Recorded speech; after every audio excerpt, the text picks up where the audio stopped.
Hello everyone, I'm Chen Fengwei from the University of Manchester. Today I'm excited to share my recent research titled VeriExploit's Automatic Bug Reduction in Smart Contract via Large Language Model and Formal Method. So here's our team. Most of us are part from the ESMC project. So ESMC is a open source verified, and we recently add a Solidity frontend to verify the bugs.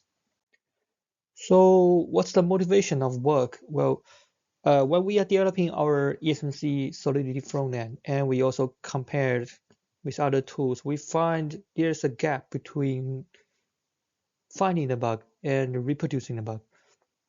Because we find that most bug detectors, they can find a bug, but they rarely provide an executable reproduction.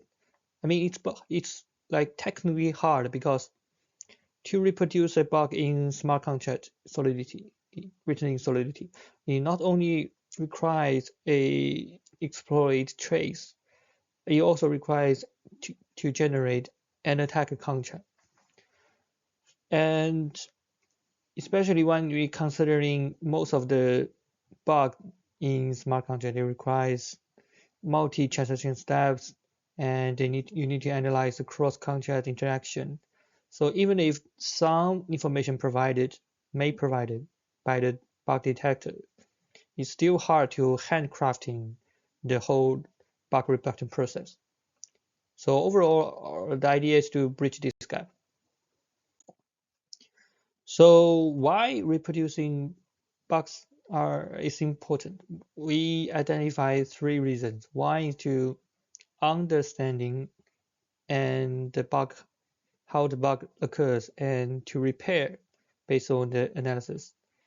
Also, we found that some research already use the reproduction contract, the attacker contract, to analyze and do forecasting what can the attacker contract be like, and to prevent the attacking.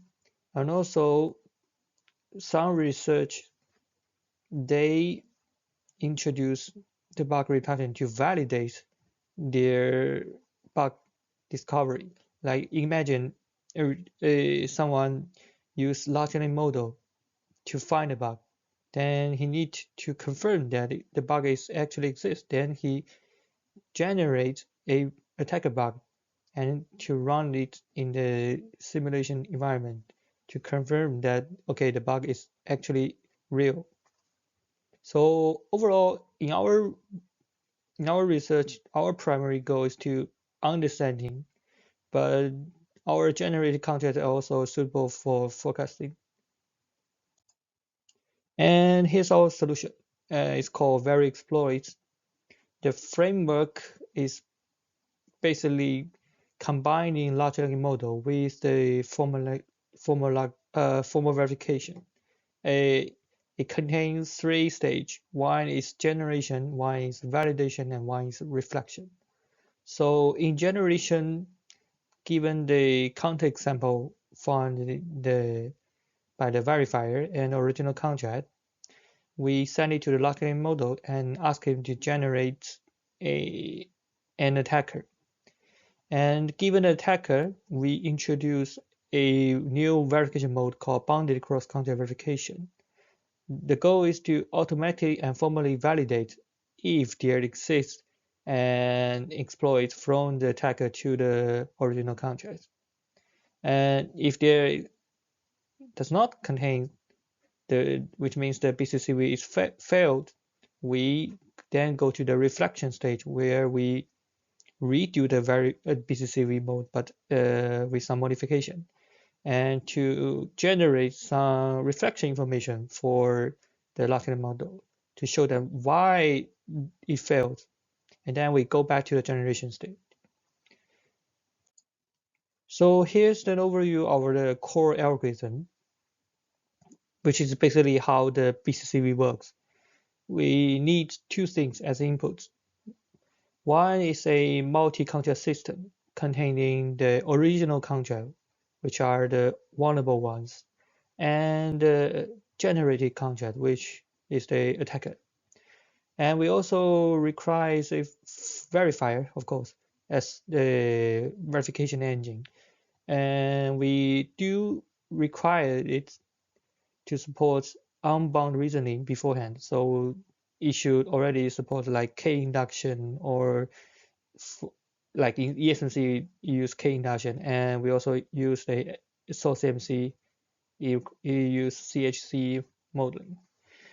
And so VeriExploit checks if there exists an attacking path that can reproduce the found bug. If they exist, we can automatically and provably find it. If there is not exist, then we formally diagnose why.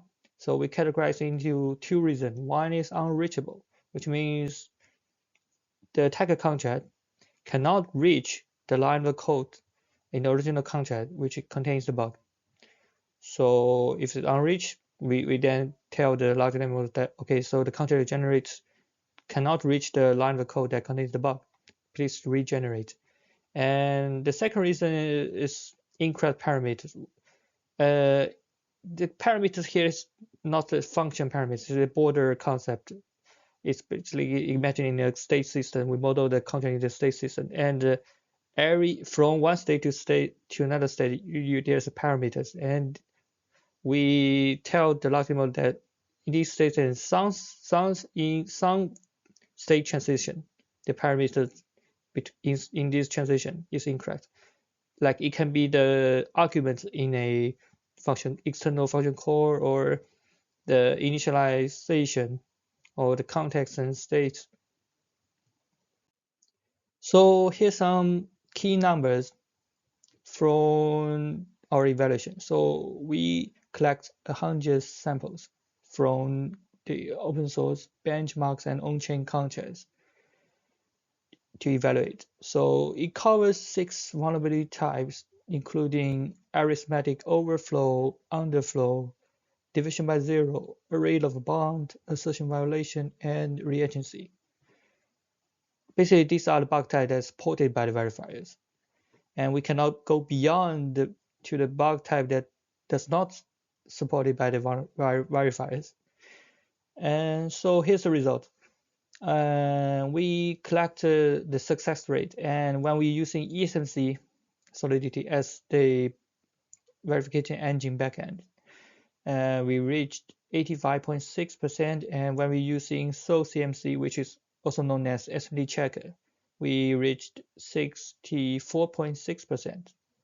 As a baseline, we introduce an LLM only, which means we just send the program to the large language model and ask him to generate the attacker, and no self-reflection. And it only gets 11.8%. So this is quite good in terms of success rate. And we also analyze how the performance can improve during each reflection. So we get 20.6 percentage points from no reflection to 5 times of reflection. And we also compare with the SOTA, which is the ADV scanner. ADV scanner is it also produced a reproduction contract, but it only generates contract for reagency vulnerability. And so we run it on their benchmark, and we get a on pair. We all pair with them, like get a 90.9% compared to their results 88.5%. And that's all from me today, and thanks a lot for listening.